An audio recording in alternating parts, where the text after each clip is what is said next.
Puji Tuhan, saudara kekasih dalam Tuhan. Tema kita hari ini adalah tanpa batas. Tanpa batas. Menjadi pertanyaan yang harus kita renungkan, apakah kita mau lebih serius dalam mengiring Tuhan? Ini menjadi pertanyaan bagi kita. Apakah kita mau lebih serius dalam mengiring Tuhan?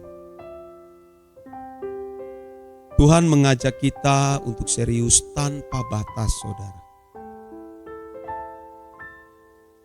Ada langkah-langkah yang sulit atau berat untuk kita lakukan.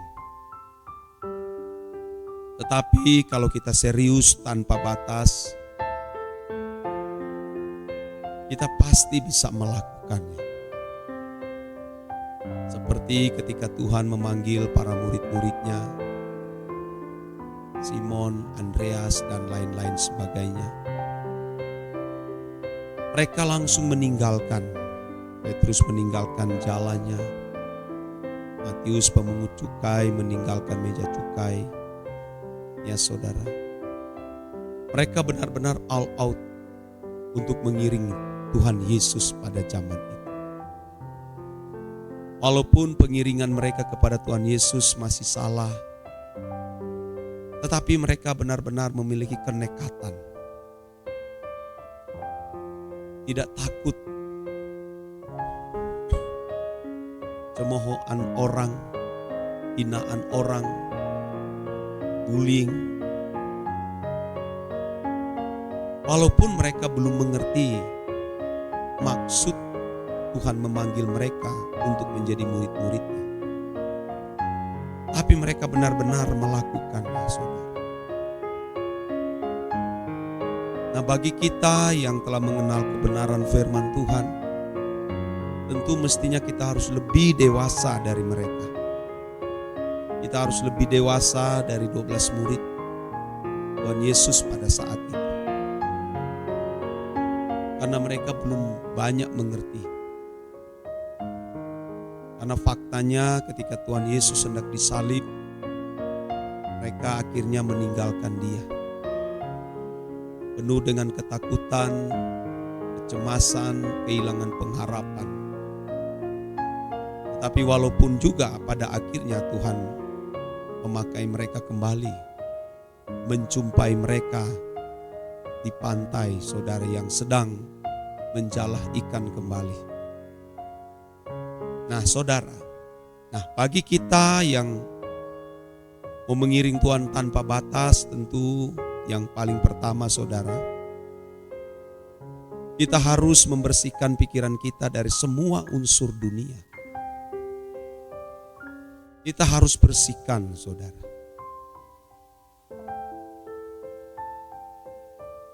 Jangan saudara membaca hal-hal yang tidak perlu dibaca. Dan jangan mendengar hal-hal yang tidak perlu didengar. Kita harus benar-benar memisahkan diri. Jaga pikiran kita, saudara, sebab ini merupakan pangkalan. Apakah didominasi suara dunia atau suara Tuhan? Apakah didominasi Tuhan sendiri atau kuasa kegelapan? Harus benar-benar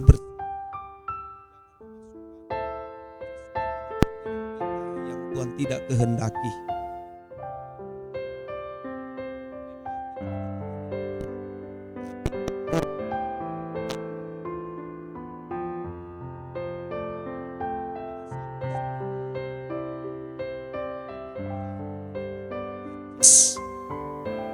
Atau sesuatu yang berasal dari gadget kita yang jorok, kotor, yang tidak memberkati, masuk merusak pikiran kita, saudara. Hal-hal itu yang membuat kita, saudaraku, sulit mencintai Tuhan. Sulit untuk mendengar Tuhan berbicara. Karena binatang-binatang liar yang masuk di dalam pikiran kita, saudara, yang najis itu. Lindungi pikiran kita dari hari ke hari dengan firman Tuhan. Berdoa setiap hari, punya waktu dengan Tuhan, bukan hanya pada waktu pelayanan gereja atau ada di persekutuan, atau seperti hari ini di mana saya sedang melayani, yang tentu di dalamnya ada yang juga memegang pelayanan. Kita harus memiliki perjumpaan dengan Tuhan, saudara. Kalau tidak, saudara, kita akan menjadi makanan empuk kuasa kegelapan. Kalau hanya 1 jam di gereja, 1 jam setengah, taruhlah 2 jam, 45 menit, 1 jam kita mendengar firman. Lalu setelah itu kita pulang rumah tidak lagi mendengar apa-apa. Ya, otomatis kita akan didominasi oleh suara setan. Maka saudara sebagian besar tidak kokoh. Sangat mudah ditipu oleh setan. Dan tidak bisa memiliki kecerdasan roh menimbang mana yang baik dan mana yang jahat. Akhirnya semua yang berasal dari dunia masuk di dalam pikiran kita. Sehingga pada akhirnya seseorang gagal bertumbuh. Gagal bertumbuh. Yang pada akhirnya tidak menjadi kesukaan Bapa. Jadi ini harus kita sadari, saudara, mengenai kelicikan kuasa kegelapan. Jadi yang pertama itu saudara harus menjaga pikiran. Itu penting sekali. Pisahkanlah dirimu dari dunia ini dan jangan menjamah apa yang najis. Maka Bapa akan menerima kita. Dan yang kedua adalah jangan menikmati kesenangan. Jikalau itu bukan kesenangan Tuhan, jangan menikmatinya, saudara. Matikan itu. Saudara pengguna gadget, berhenti dari hal-hal yang tidak perlu engkau tonton. Ya, berhenti, hentikan, saudara. Karena melalui gadget itu membuat kita keasikan berselancar. Memang saudara tidak menonton video porno, ya saudara, tapi keasikan saudara menikmati kesenangan-kesenangan palsu. Entah itu dalam bentuk lelucon, ya saudara,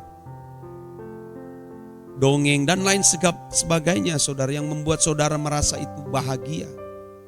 Itu yang merusak landasan berpikir kita.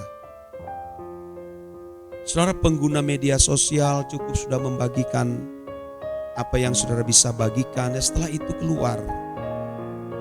Jangan terpaku setengah jam, 1 jam, waduh, rusak pikiran kita.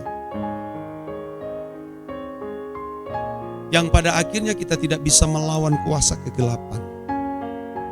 Jangan coba-coba melawan setan tanpa Tuhan. Jangan coba-coba melawan setan kalau saudara miskin perjumpaan dengan Tuhan. Engkau tidak bisa lawan dia. Ini makhluk cerdasnya luar biasa. Hikmatnya diberikan kepada dia waktu penciptaannya.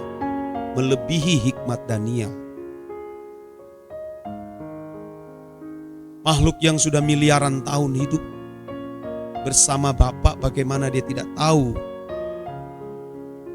mau merancang kejahatan bagi manusia. Bagaimana dia bisa tidak tahu bagaimana menaklukkan manusia.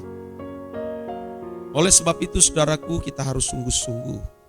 Jangan menikmati kesenangan dunia. Harta, kedudukan, jabatan, kehormatan, apapun bentuknya saudara.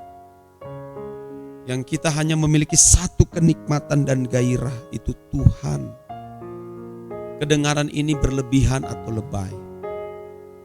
Tapi satu hari nanti saudara, ketika engkau meninggal dunia, engkau tidak dilayakkan menjadi kekasih dia.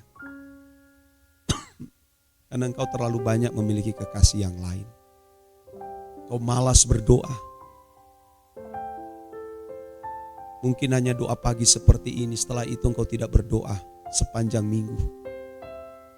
engkau tidak pernah menjumpai Tuhan secara pribadi di ruangan doa.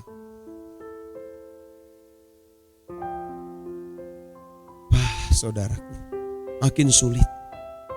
Apalagi kalau bicara ke anak-anak muda, sudah tidak, rasanya sangat mustahil, saudara. Bagaimana Roh Kudus bisa memimpin saudara kalau kita miskin perjumpaan dengan Tuhan, ditambah lagi tidak membaca Alkitab? Yang ketiga adalah kita harus memikirkan Tuhan siang dan malam, harus menghayati kehadiran Tuhan, bahwa kita ada di dalam wilayah di mana Tuhan memerintah. Kita yang harus memikirkan itu siang dan malam, supaya kita tidak bertindak ceroboh. Kalau kita mempercayai keberadaan Allah, pemerintahan Allah benar-benar nyata hadir dalam diri kita, dalam hidup kita, kita tidak mungkin ceroboh hidup, saudara. Tidak mungkin sembarangan berbicara, kata-kata kita tidak mungkin terucap dengan sembarangan. Kita menggunakan mata, telinga, dan seluruh panca indera ini dan melakukan segala sesuatu yang lain pasti presisi, saudara. Tidak mungkin meleset. Tapi kalau orang tidak menyadari akan hal ini, dia pasti memiliki tindakan-tindakan yang bodoh. Karena dia berpikir hanya Tuhan hadir di gereja atau di tempat-tempat tertentu. Nah, bagi orang percaya, saudaraku, tubuh kita ini menjadi baik, tempat kediaman Dia. Dan yang keempat adalah kita harus melakukan apa yang Tuhan kehendaki untuk kita lakukan. Kita harus memaksakan diri untuk melakukan kehendak Bapa. Penuh ambisi yang positif, bertekad, berniat, berkerinduan untuk mengerti apa yang Tuhan kehendaki untuk kita lakukan. Paksakan diri kita, saudara, setiap hari, supaya kelak saudara ketika Dia datang atau ketika kita meninggal dunia, diperkenankan kita masuk ke kerajaan yang mulia itu, saudara. Ayo, saya mendorong saudara sekalian, ya. Ayo kita lakukan tanpa batas. Amin.